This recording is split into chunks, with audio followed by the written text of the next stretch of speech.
잘 모르겠습니다. 저도 모르게 그만 제 안에 악마가 있어요. 그 악마가 한 짓이에요. 연쇄살인마가 체포 후에 직접 말하게 된 말입니다.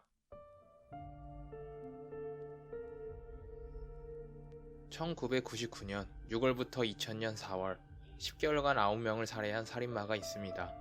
사형 판결을 받고 사형수로 수감 중이던 이 살인마는 2016년 다시 한번 언론을 통해 등장합니다. 2016년 8월 6일 대전교도소에서 탈옥을 시도하다 붙잡히게 됩니다.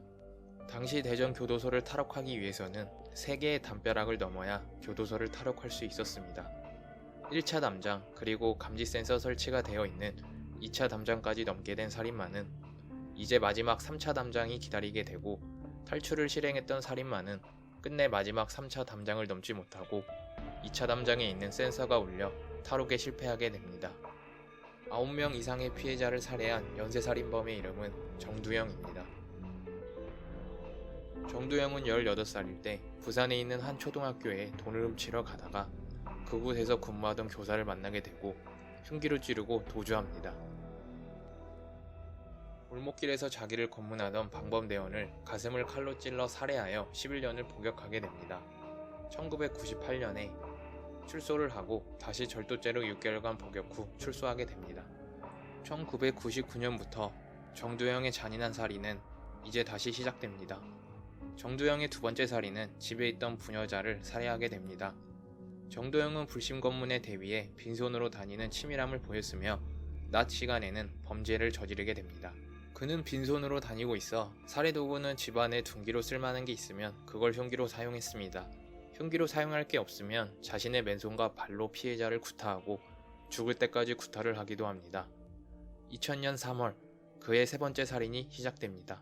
부산에 있는 가정집에 침입하고 집에 있던 2명의 여성을 야구방망이로 때려 살해하게 되고, 얼마 지나지 않아 집에 오게 된 1명의 여성을 살해하기 위해 구타 중에 여성의 절규하는 외침을 듣게 됩니다.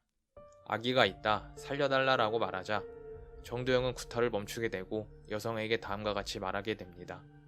아기 잘 키워, 신고하면 죽인다 라는 말을 하고 이불을 덮어 씌운 후 살려주게 됩니다. 정두영이 태어난 지 얼마 안 된 2세가 되던 해 아버지는 암으로 투병하고 사망하게 되고 그의 친모는 재혼을 하게 됩니다. 그러나 재혼 시 자신의 아들 정두영을 삼촌 집에 맡기고 재혼을 하게 되고, 그가 5살이 되던 해 삼촌마저 정두영을 고아원에 보내버립니다. 그가 7살일 때 친어머니가 재혼한 새아버지의 집으로 데려오게 되나 정두영은 다시 고아원으로 보내지게 됩니다. 고아원에서 괴롭힘을 많이 당하던 정두영은 삐뚤어지게 되고 그는 성인이 되고 나서 범죄를 생계수단으로 생각하게 됩니다.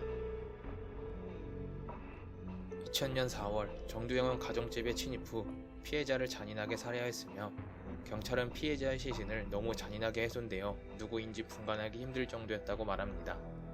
같은 해 4월 12일 그는 천안에서 남편은 출근하고 아내 혼자 있던 여성의 진입으로 침입합니다. 돈이 될 만한 물건이 보이지를 않자 여성을 협박하고 자신의 남편에게 전화를 하여 돈을 뽑아오도록 하였으나 남편은 평소와는 다른 것을 인지하여 경찰에 신고하게 되고, 경찰 한 명이 위장하여 대신 돈을 들고 집으로 들어오게 되고 정두영을 만나게 됩니다. 그리고 남편으로 위장한 경찰은 정두영의 가스총을 발포하게 되고 쓰러지지 않은 그는 담을 넘어 도망치기도 하나 결국 체포됩니다. 그에게는 친형 정부영이 있었는데 그의 직업은 돈이 될 만한 물건을 구매하고 되팔기를 하는 장물압이었습니다. 정두영은 자신의 친형에게 돈이 되는 물건들을 가정집에 가지고 온 후 판매하여 생계를 유지하고 있었습니다. 또한 자신의 형에게 한 여성을 소개받고 2000년 2월부터 동거에 들어가게 됩니다.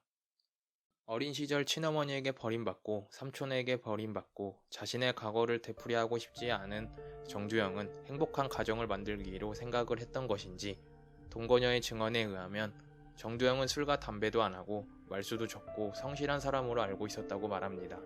그의 이름 앞으로 되어 있는 통장에는 1억 3천만 원이 있었고 결혼한 뒤 아파트를 마련할 계획이었다고 말합니다.